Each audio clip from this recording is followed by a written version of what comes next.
It was rough, but we made it. Now I understand you were in Now I'm the, here. you were in the artillery also. Yeah. Yeah, we'll, are we up and running? Yep. Okay. Well, first I'm going to start with a little announcement in case we lose the label. And this is the interview of Mr. John F. Sickerson, Yes. conducted at the Batavia, New York State Veterans Home on 24 July 2001. The interviewer is Lieutenant Colonel Robert von Hassel, and the videographer is Mr. Wayne Clark. Mr. Sickerson, start by telling me, where and when were you born? 1902 in Des Moines, Iowa. And what kind of family did you grow up in? Was it a farm family, or did you live? Well, all my grandfathers were farmers. They were up at Adel, and they were farming. But I never farmed. I was just a young punk at that, and we got along. I sold papers, did a lot of things, and I was pretty active all my life. What did you want to be when you grew up? Huh? What did you want to be when you grew up? Well, right at the time, I didn't exactly know what I was going to do.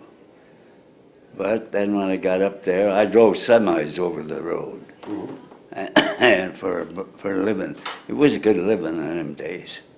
And then it was a pretty good thing we did. Had quite a few friends. I was married twice, lost them both with cancer. And when I come out of the service, I buried mostly all my family. And there's only one left, and that's my daughter, Mary Ann. Now, where is she now? She's over in Buffalo. She's an artist, real person artist. Her name's in Washington, and she just got a promotion here not long ago, about a couple of weeks ago. Yeah, congratulations. Let's go back. You were 16 years old. Yeah. How did you get into the Army? Well, it was high school, and at Notre Dame there, and I just said there, these guys got running around, we'll all go down. We went down, I was the only one they'd take. The rest of them had something wrong with them. And I was the only one they took. And I went from Des Moines to Omaha to Denver, Colorado, to Fort Logan, Colorado. Of course, that's gone now. And then back to I think it was not Georgia, but let's see, what is it? But we back down there to Fort Myers. And from Fort Myers, we took off and had to get on the ship, and then went overseas. Well, now, you were only 16 when you joined, weren't you? You were only 16 when you joined the Army? Yeah. How did you manage to do that? Well, I went down there, and these guys were all hollering that they were going in, and I know they knew I wasn't old enough, but they said, we're going to take you anyway. So they took me. Why did you go down to sign up? I don't know why. They kept bothering me, was you afraid? I said, no, I'm not afraid. I'm not afraid of nothing. And that's how I got in. And I went all the way. I remember getting off the ship, off that ship, and a lot of guys fell down in the water. Some of them could swim, some of them couldn't. And but we got in and then marched all the way up the hill, up the top of the hill. Do you remember anything about your basic training in the Army? What was that like when you first came in? You did everything that they do in the Army now. You had to do this. Remember one time they had a long, look like a big pipe, and you run through that pipe, and you had to push to get out the other side. And it was pretty good. It was tough, but you took it. I know that. I know they did. Maybe this sergeant, he told the captain, he says, they tried to break me, but they couldn't break me. He says, you ain't gonna break that guy, he's too tough. That's what he told him. But anyway, I went through it. Well, tell me about your uniforms. Huh? Tell me about the uniforms they gave you. What were they like? Well, it was uniforms, or you button them up here. It wasn't like you had though, but there, if I said, and this is a common one at that time. Was it comfortable or uncomfortable? No, it just wore it then. Of course, over there you didn't need anything. You need a raincoat, rain, mud, and everything else. And we marched all along. But what could we do about it? Did they issue you puttees? Huh? Leg wrappings? Yeah, that was bad on your legs. Yeah? When it got wet, they shrink, but you had to do it. I don't know how I did it, but I did it. So after you did your training, they sent you overseas by ship. Were you worried about the German U-boats attacking the ship? No, I wasn't worried about it. What was life like on the ship? Well, it was good on the ship, but we had heavy sea when we got halfway over.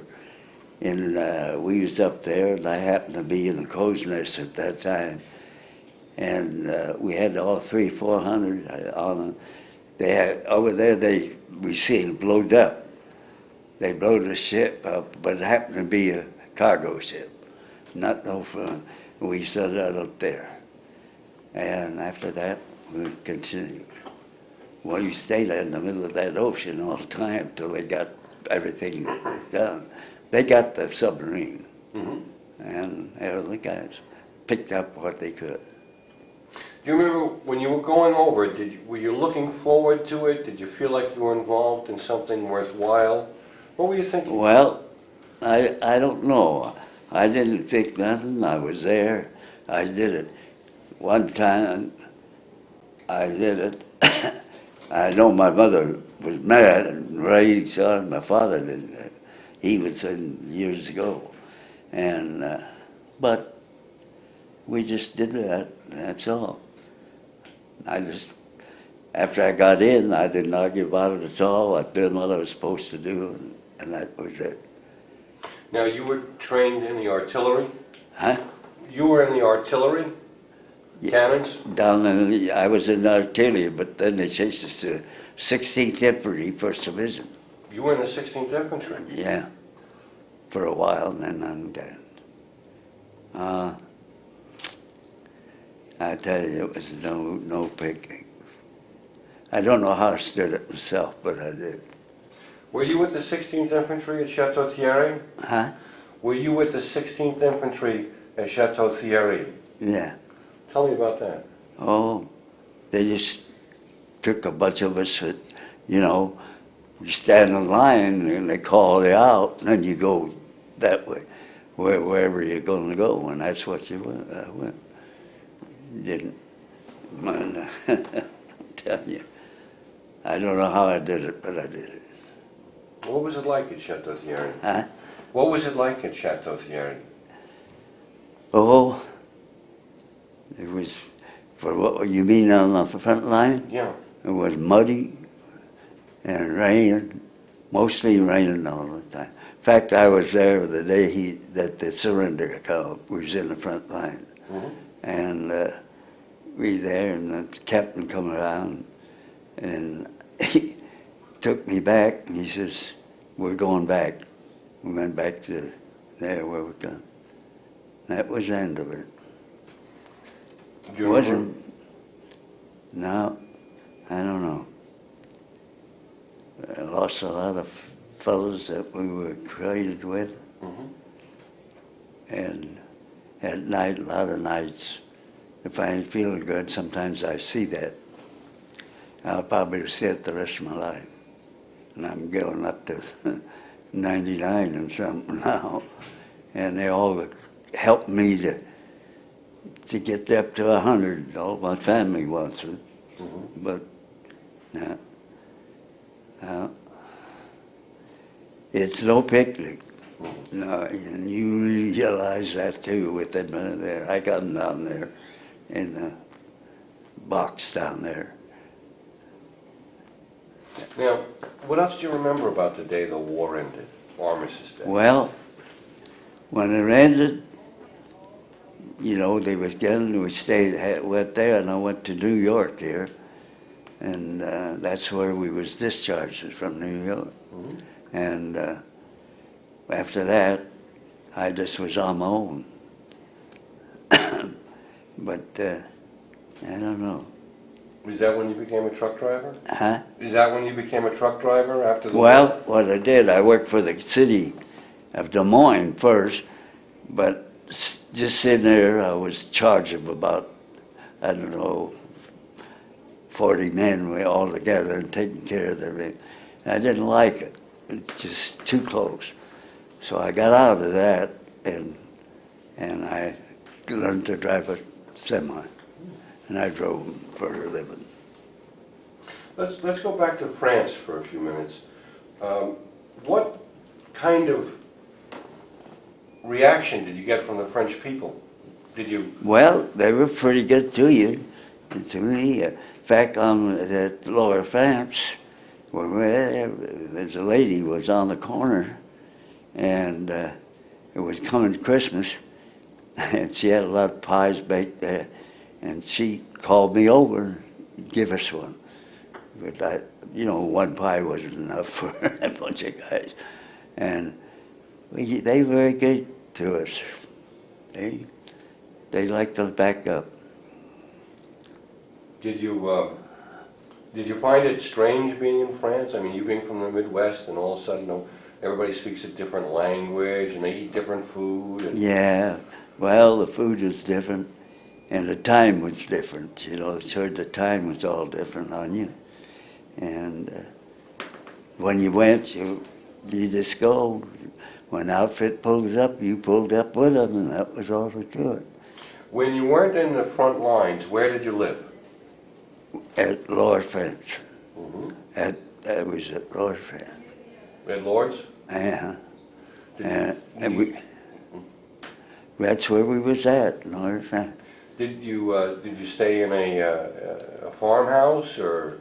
No, there was a big barn like there, but at that one time they were dying like flies, the French were.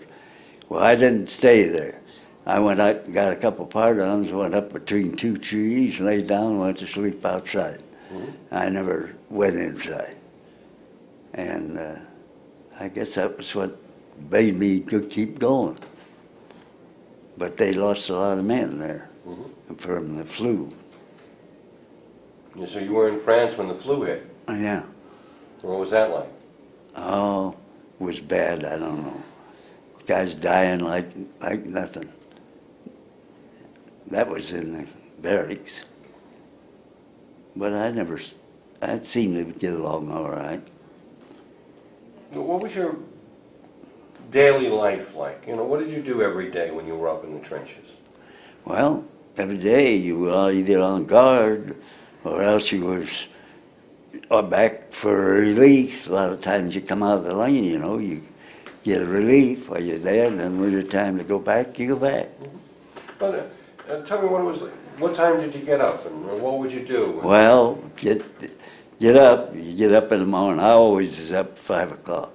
I'd get up at 5 and go out, and you get breakfast, what you had to get, and you just went from there to wherever it was you were placed, and you marched a lot of ways to get up to that front. They didn't have too much to bring you up. You walked it. You walked up to there, right up to it. So that was my doings in the world.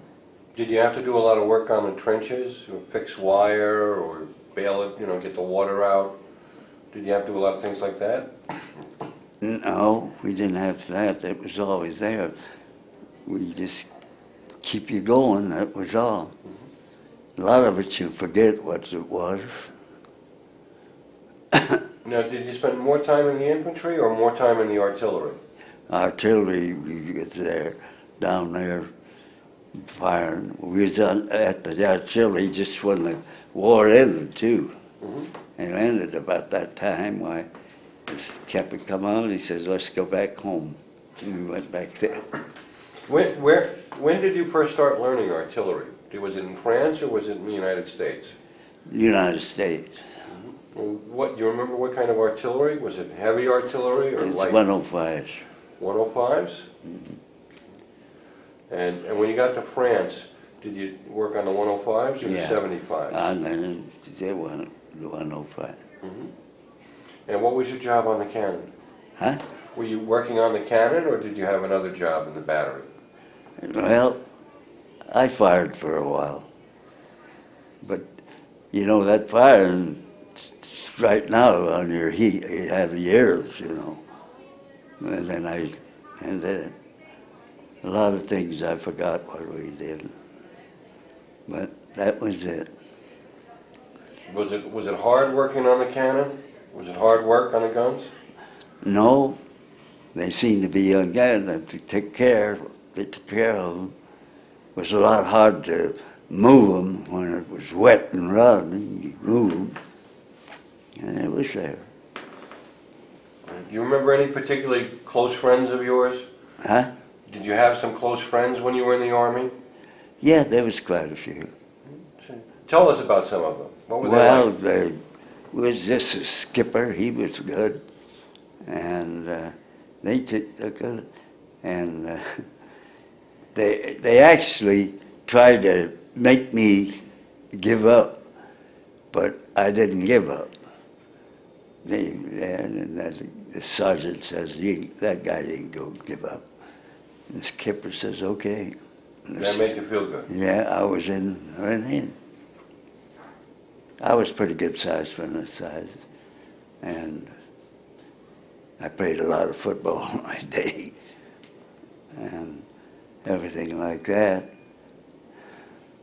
Well, actually, what I went in the service for, my father got killed, and I had a brother killed, and Mom was alone, and I thought, what could I do? I'm young, ain't good. So I joined the Army and put all the money to her so that she'd have something coming, and I did that. That's one thing I really to go in the service for. Did it help? Yes, it helped.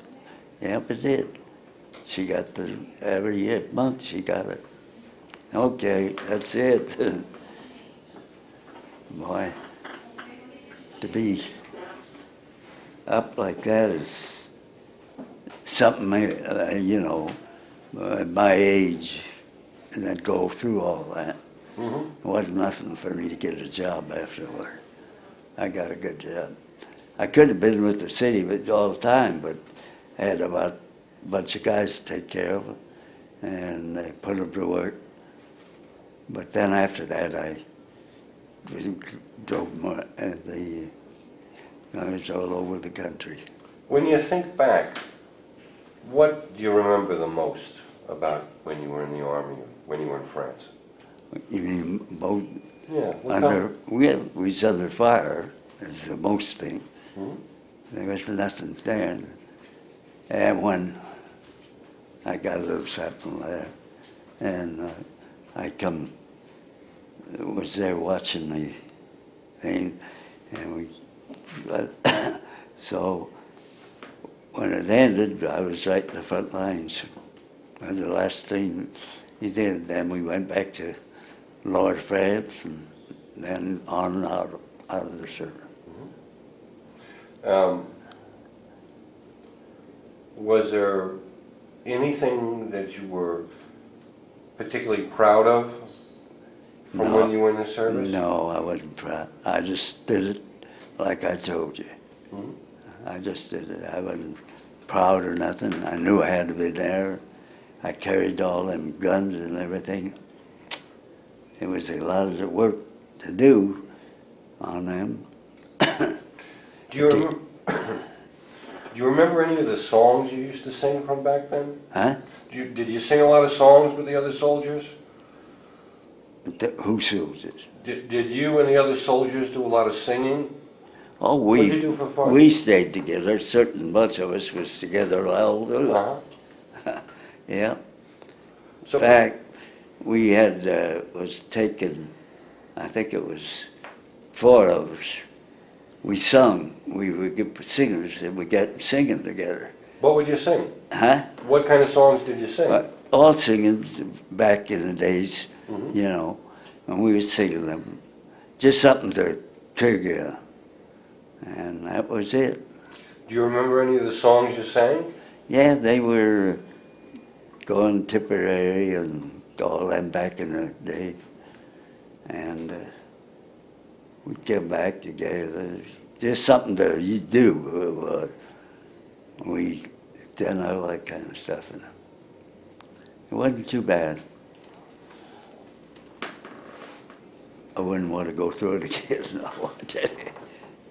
Once is enough. Is there anything you'd like to tell children, you know, if they're watching this tape? What? Is there anything, if there were any children who, you know, youngsters coming up, Oh, and they're yeah. watching this tape, what would you like to tell them about your time in France? Well, I told them about it. Now I got a granddaughter and a grandson in high school or in college, Mhm. and you know, I have a good family down there. Of course, up here, they're now all out there in pictures. Uh-huh. And I got grandsons and great grandsons. I had a great granddaughter here not long ago, and I called her Blue Eyes. Really? And it's like, oh boy, I tell you, it's a good deal. What did you tell them about, what did you tell your children and your grandchildren about World War I? Well, just like I told you, I didn't like to talk about it. But they all know I was there. Mhm. And they got things there. I got the medals back there, you know. And Now, I understand recently the French awarded you the Legion of Honor. uh-huh. How did that make you feel? I made me feel pretty good. I didn't know. Did he kiss you on both cheeks? Huh? Did he give you one of those French kisses, you know, Yeah. on both cheeks? Yeah. Yeah? Yeah. Good. Oh boy. It's a long life. But I played through it, and I'm over here. The reason I'm over here, Yeah? I lived with my daughter and them, but they were getting around to be 70. And my own lady, they were, worried about me. So one day I just told them, take me up here. And I asked for it, and they took me in. And I said, now you guys can go and do what you want.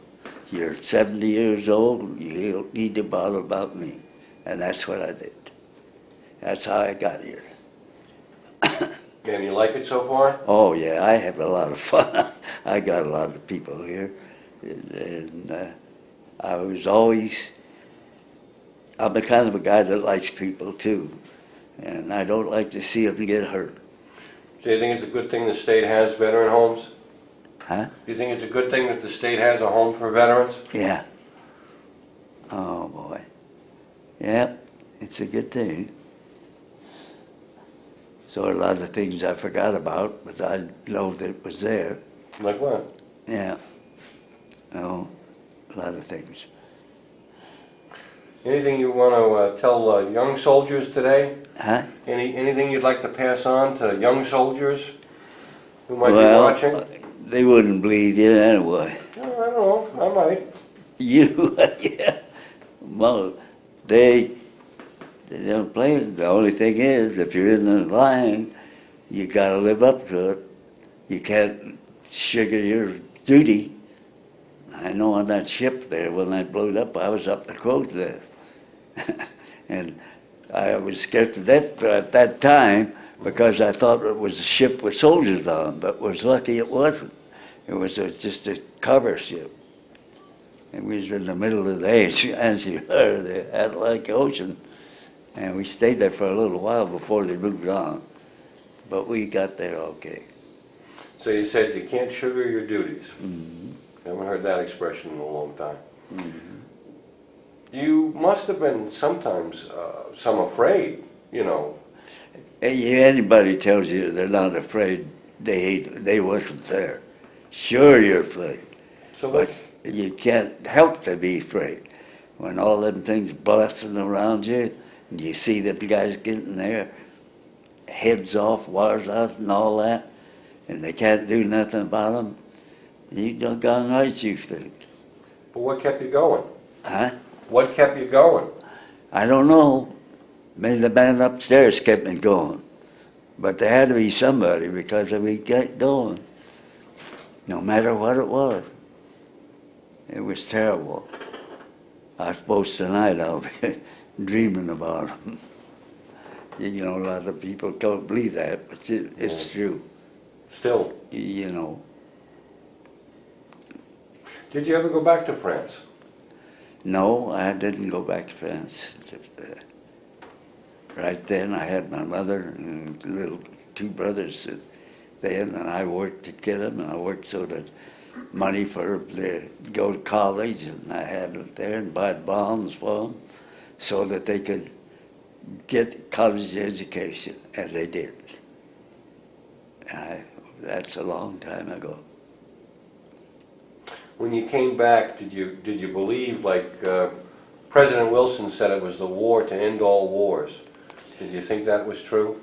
Well, I don't think I can't believe that too bad, because here you're right there. It wouldn't surprise me to have one right now coming up.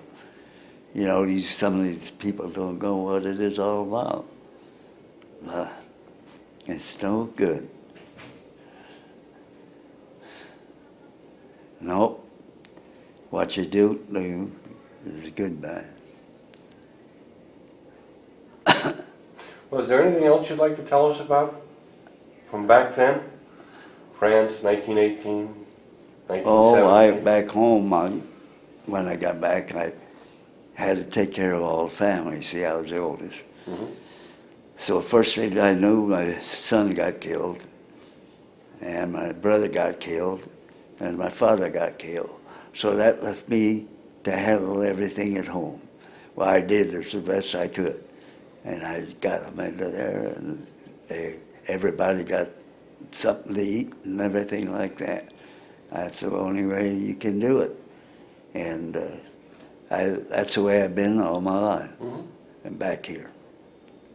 And now my son-in-law, he's a good friend. We've been to him. He was a real good man. He was in the Navy, and he's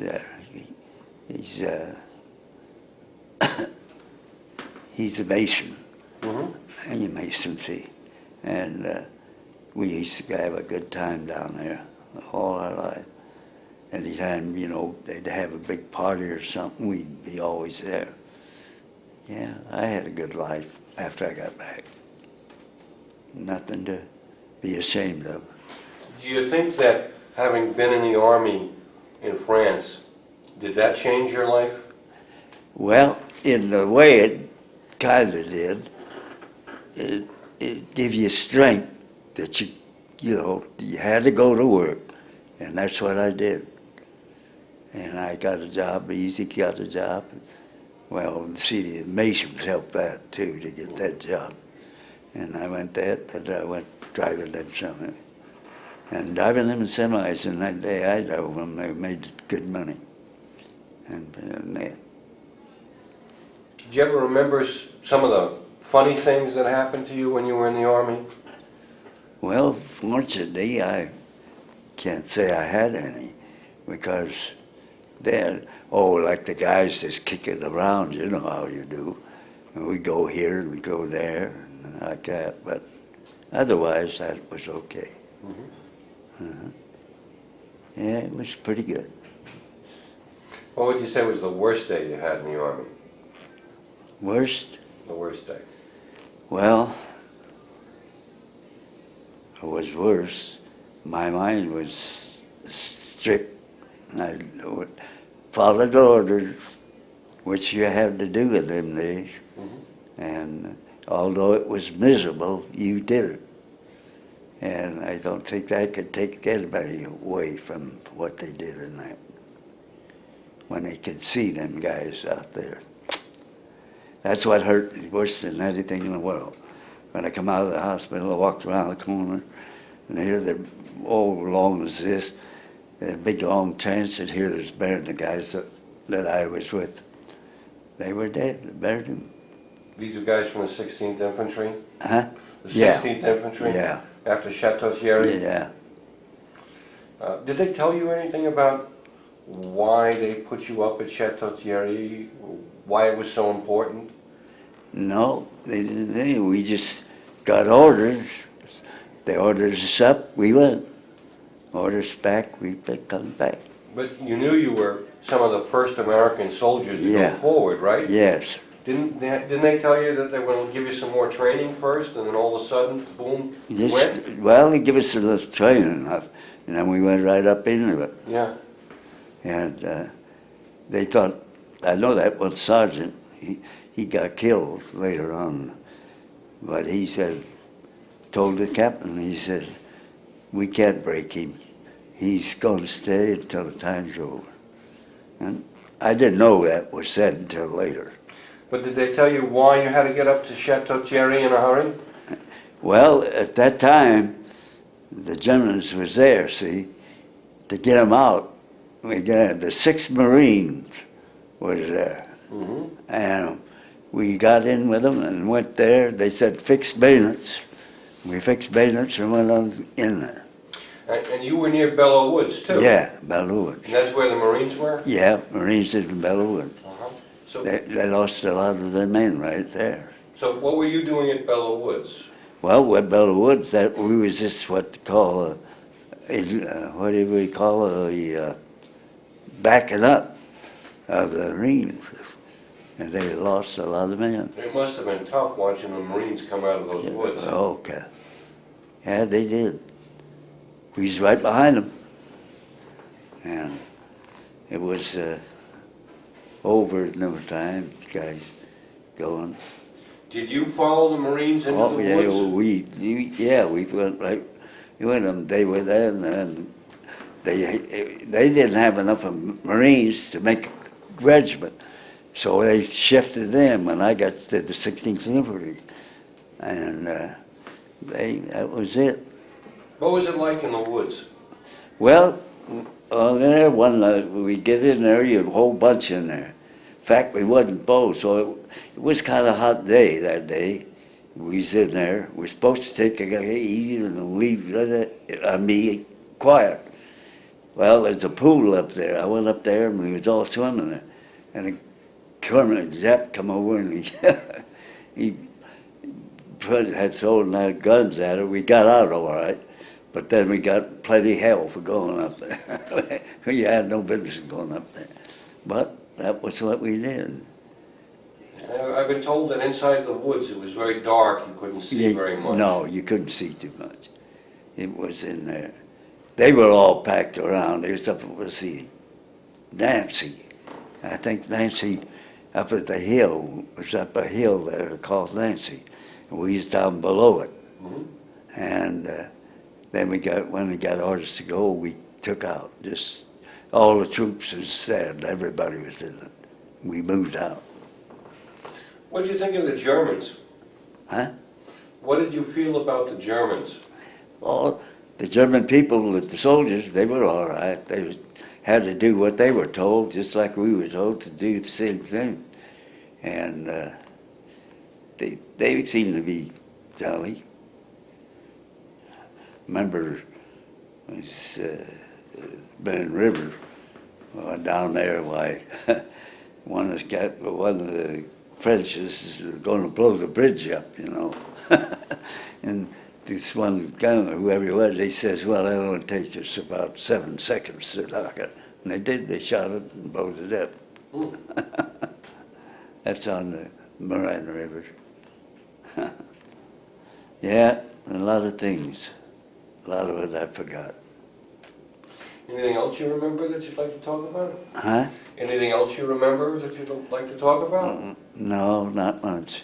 I told you what I think I told you.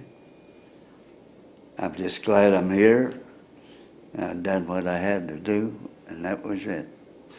If there was one thing that kind of sums up all the time you spent in the Army in France in World War I, one image, what comes to mind? What do you think about? Well, I think about the mud, water.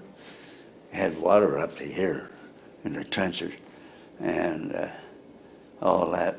And then it was muddy and rainy, rain just like any business.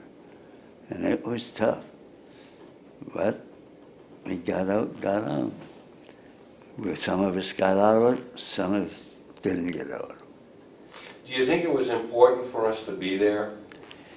Well, at my age, I can't say it was important, I can't say it wasn't important. Because at my age, I ain't got in there. But it had to be done. We did it, we come home. What was come home? Mike, did you have any questions? Wayne? Good. We're going to give you the final thought. Anything else you'd like to add or say? No, just glad you're here, that's all. We're glad we're here too. Great to meet you. Huh? It's always good to meet another artilleryman. Yeah.